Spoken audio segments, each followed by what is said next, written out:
I am Todd from GoodCleanFunLife.com. And I am Tony Russo, no relation. We got all sorts of fun stuff, but I have something I have to get off my chest, and I have to get it off my chest now because my kids are all the way home. And one of the things you know as a parent is it's not a great idea to let your kids know how much they ruin your life and how often they ruin your life. It's something you try to keep to yourself for the most part, only because you don't want them to feel bad because they don't really ruin your life. But sometimes you're like, oh, and I had one of those moments that I need to share. So let me tell you something about Volkswagens that you may or may not know. If you want a key to a Volkswagen that you already own, you have to get it from Germany. Right. There's one guy on the whole planet who makes Volkswagen keys. I did not know this, but I do only have one key to my Volkswagen, or I did. Spoilers. Did only have one key to my Volkswagen. So on Friday, I sat down to finish my book proposal. Now, I was hoping to get my book proposal for my Delaware beer book out today. That's not, also spoilers, that's not going to happen. When my daughter came in and said, I think I lost a key in the park. Now, for those of you who are watching from Florida, we have snow here, which means that if you drop a key in the snow, you are fucked.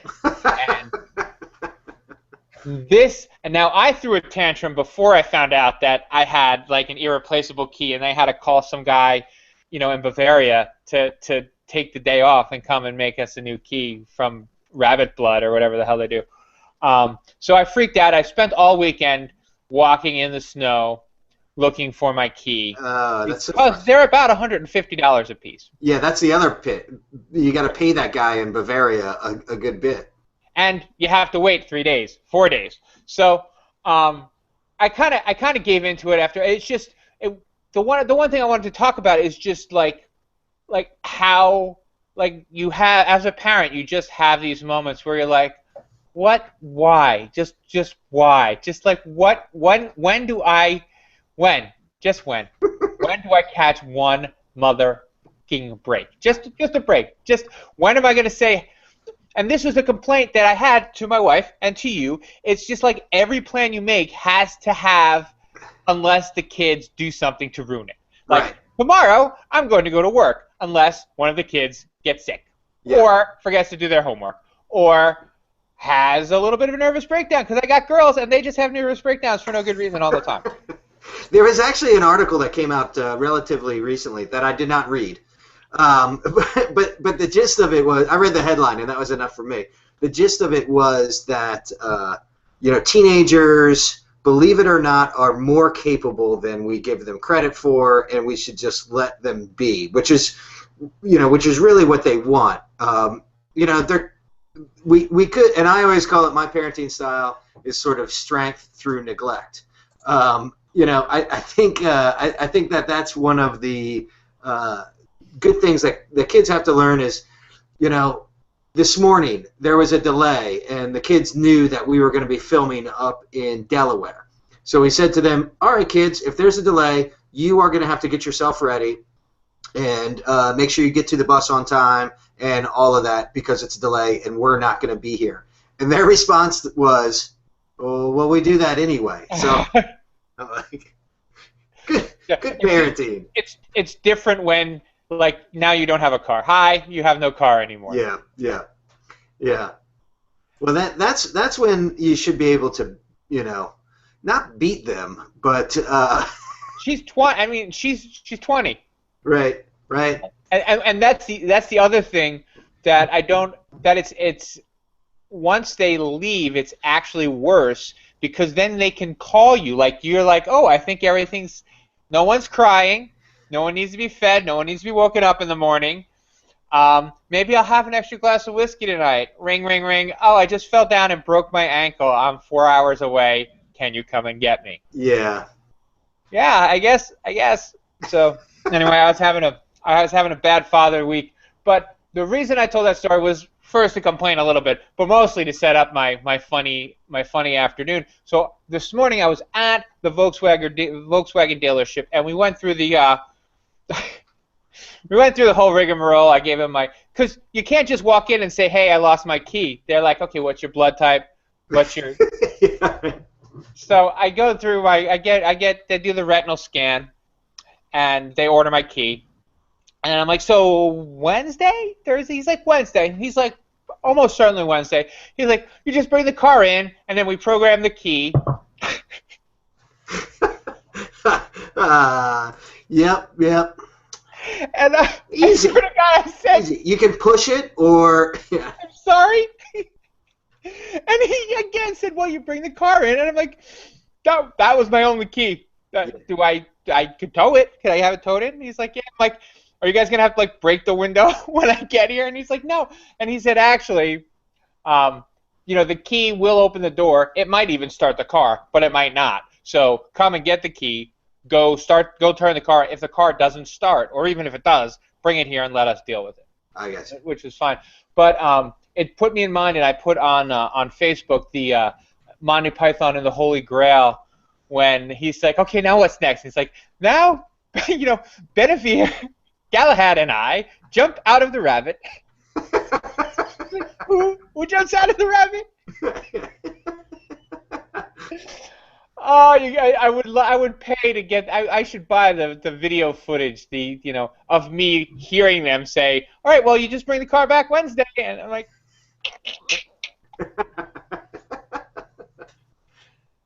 So obviously no book submittal proposal. Yeah, hopefully next week. Because that's the thing. One of the things is my week is as you know, because you've been plagued by it yourself. The first 2 days of my week are very kooky, or can be very kooky. Yes. I got out and got some great photos. You are not coming to Varmint Fest, is that correct? What's the date on that again? I haven't made it up yet. I just. Oh. Well, I can't come if I don't know if I don't know the date. So it's not. You're not intentionally not coming. You right. may or may not come. Right. You won't eat muskrat, but you may come anyway. It may be like our bi-yearly dinner together. Yes. I think that might be a nice thing. But I think I'm going to try to get into Dayton. I'm going to find out when Dayton's has theirs in Salisbury, because I figure like I should have more than one.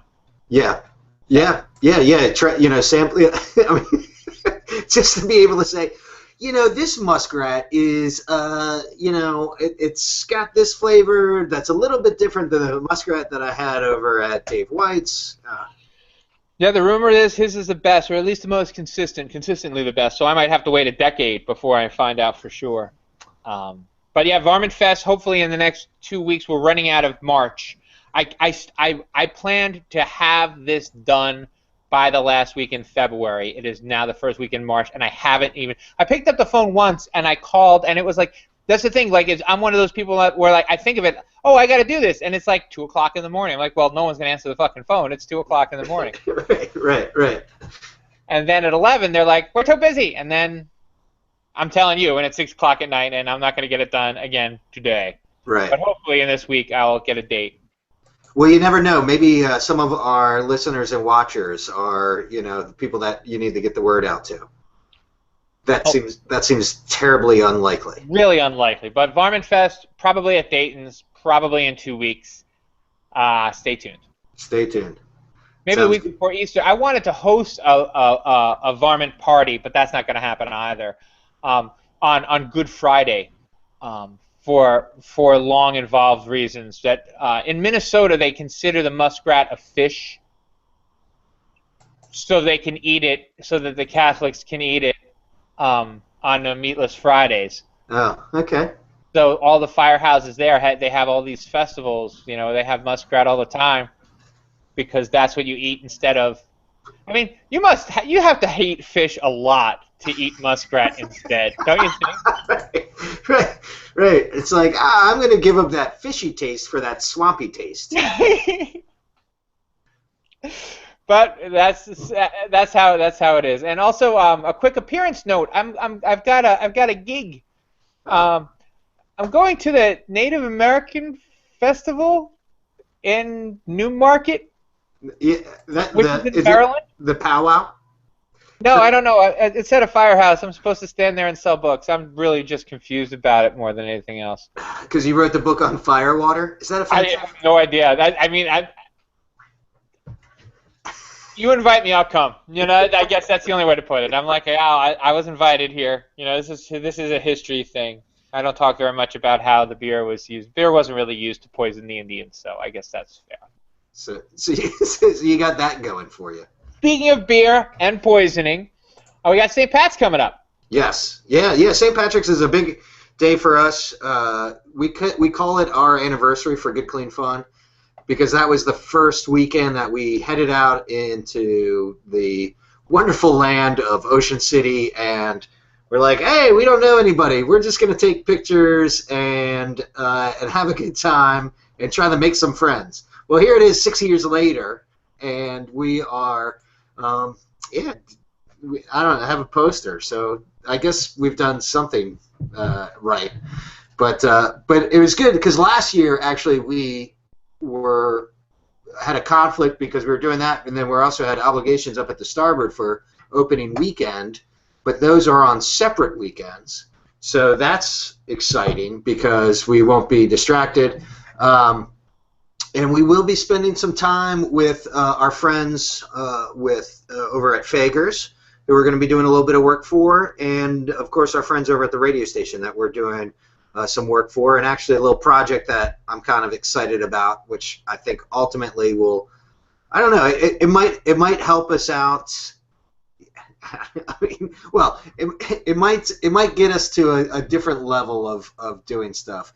And when you're talking about creating shows for the Resort Video Guide, which is basically a step below cable access. Yeah, not really, because it's because they have it on the re-educate. They have it on re-education. Like, you don't choose to put that on. Right. It is on. Yeah. You have to choose to not. You have to choose to turn it off, which is different from cable access, which you have to be a very boring person to choose to turn on. I got you. Well then maybe that would be good. We've talked to Bulldog, and after all our years of doing stuff together, he has an opportunity. They, I guess, have new owners over at the Resort Video Guide, so they're doing a behind the mic show. We're essentially producing the whole thing. So we're making a 30-minute show. It will be broken up into sort of 5-minute segments, and it will sort of feature different aspects of the radio station.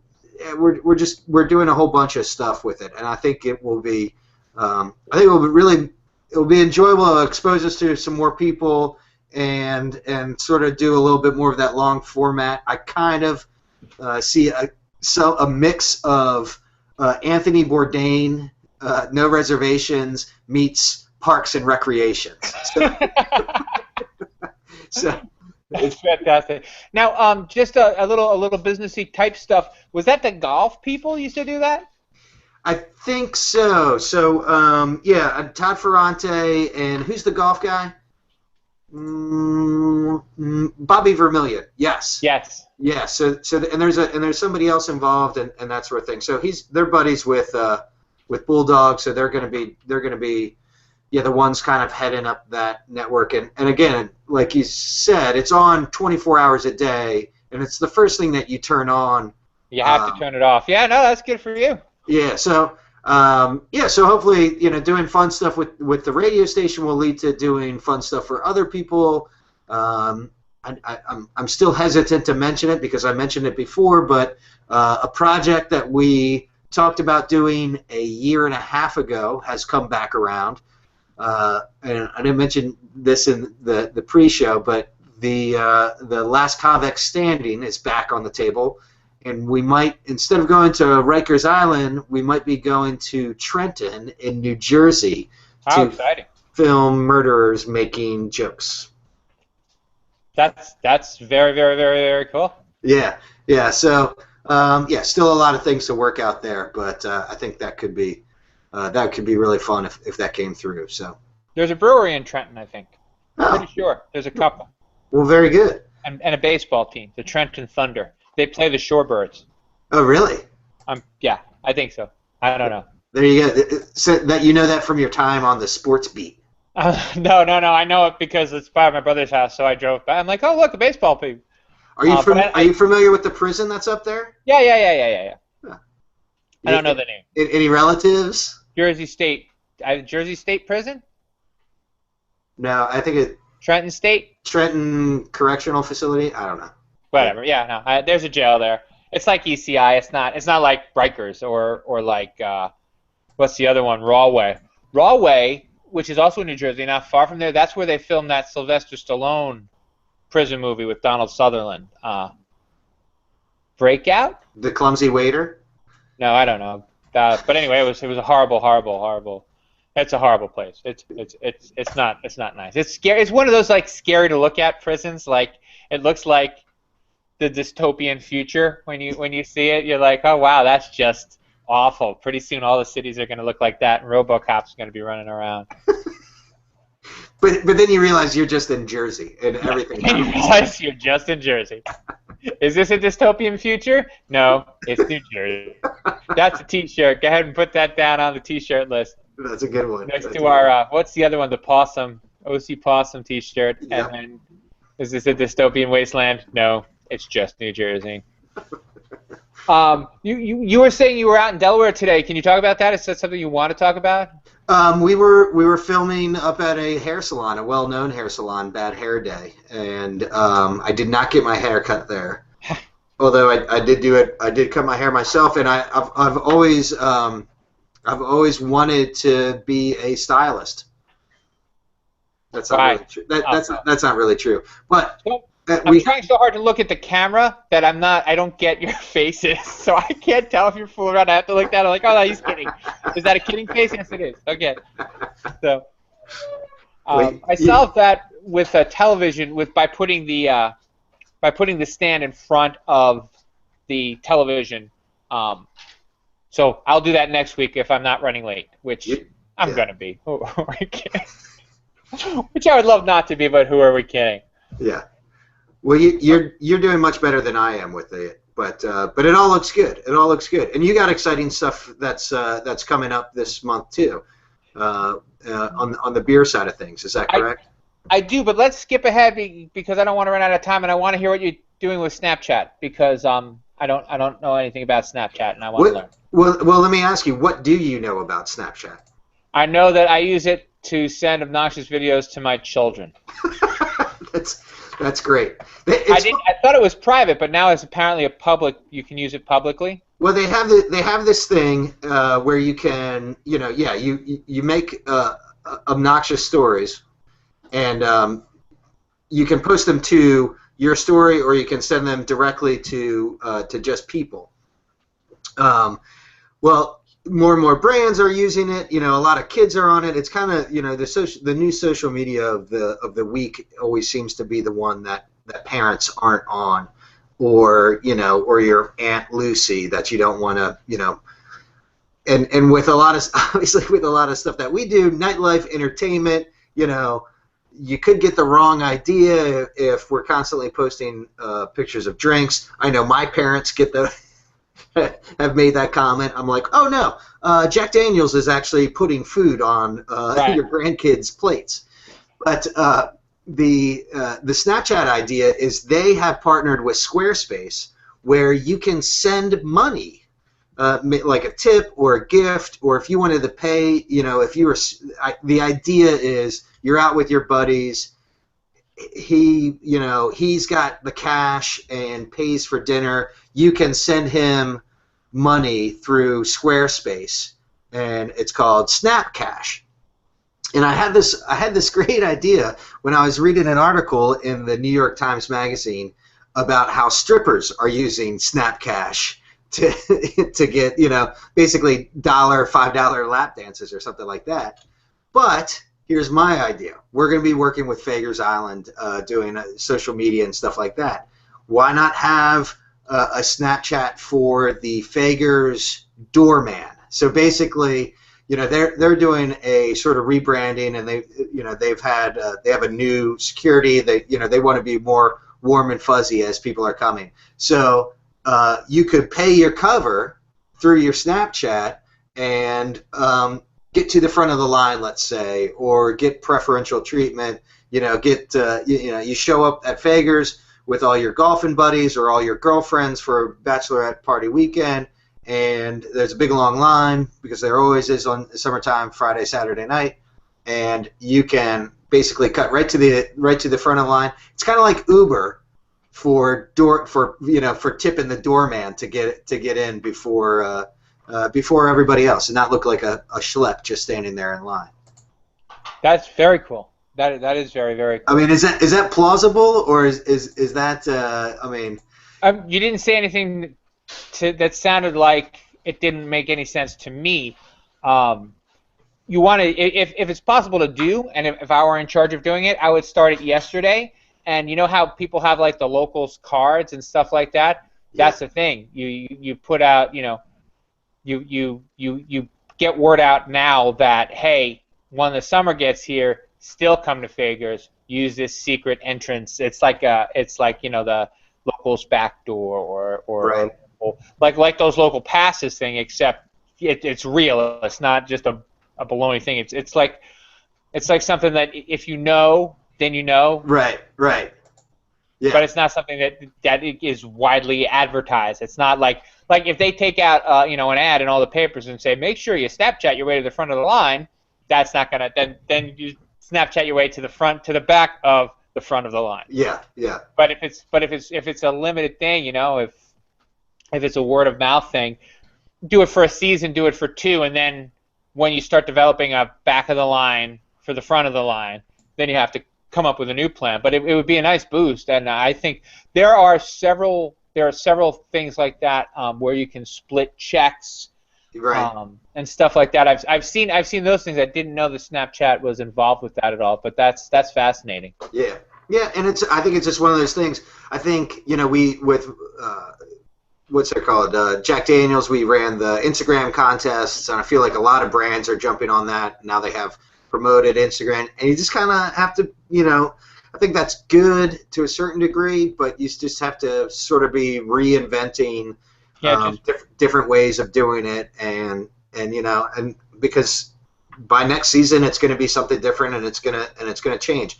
And one of the things that I've discovered about Snapchat is a number of articles that I've seen, that it needs a makeover because of its interface. People are like, I don't get Snapchat, or am I just too old? But the user interface is actually not very intuitive. It's very quick, and so you can take a silly picture or obnoxious video, quickly and easily, and send it quickly and easily.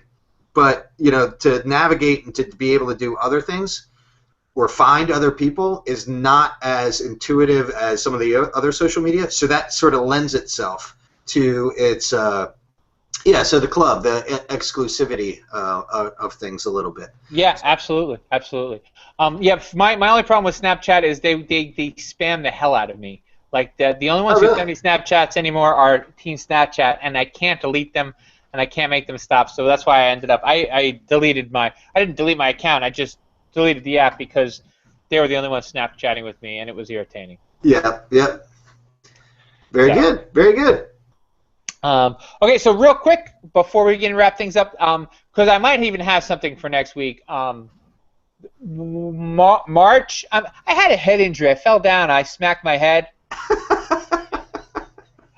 I'm sorry. I don't mean to laugh. I know that wasn't a joke. But... No, I said it like that on purpose.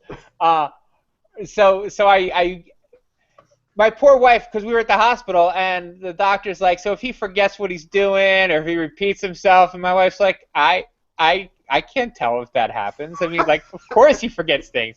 Like, of course he loses himself in the middle of sentences. How am I supposed to know? And the doctor's like, oh, it'll be worse. Yeah. So, what were we talking about? Oh, women in brewing. So March. I couldn't remember the name of the month. The name of the month is March. Yes. It is now. It is Women in Brewing Month, and the idea is they do an International Women's Beer Brewing Day. It is March 8th, which is Sunday. Next Sunday, this. So I won't get anything done by then. But I'm trying to arrange something at Extreme Brewing where we'll have a bunch of women out who haven't brewed before or who have brewed before, and we'll do a Women Brewing Day, and they'll brew this beer that's for women internationally, and then come back and taste it in, April or May or something. Maybe So we're trying to make that happen. As I was saying before we started, I'm like 3 weeks behind. So we'll either get it done by the end of March or we won't. But I'm hoping we will. I think that's a great concept, just because there's so many guys in the industry, and I see my friend Christy, who's not a brewer but works for a brewery, has for a number of years as a sales rep, but really knows and loves beer, and I know that there are women who, why wouldn't they be involved? Right, and so this is just encouraging women to get in, and for Doug, I guess, for them to get into home brewing, or for them to, and there are a ton, like when we go to these homebrew events, it's really 60-40. There are a lot of women who do homebrew. Many of them do it with their husbands. Some husbands do it with their wives, but mostly it's like, oh, well, this is a cool way to hang out. Right. But reminding people that it's a cool way to hang out is something that I'd like to be a part of. And I believe that I would, and I hope to find that out this week. Dogfish Head usually has it. It's the Pink Boot Society. Dogfish Head usually. Last year, Dogfish Head did it, and then they had a party to release the beer. If that's going on this year, I would like to I'll hopefully get out there, take some photos, and write a little bit about that, or at least talk about it. Who knows? That sounds pretty cool. Yeah, it is cool. So if wherever you are, for those of you who are watching from Florida and don't know that there's key hiding snow out there, if you go to the Pink Boot Society, it's like pinkbootsociety.com or something. You can find breweries that are participating. Some, or you can go into your brewery and ask, and if they're not, I'm sure they'd be happy to.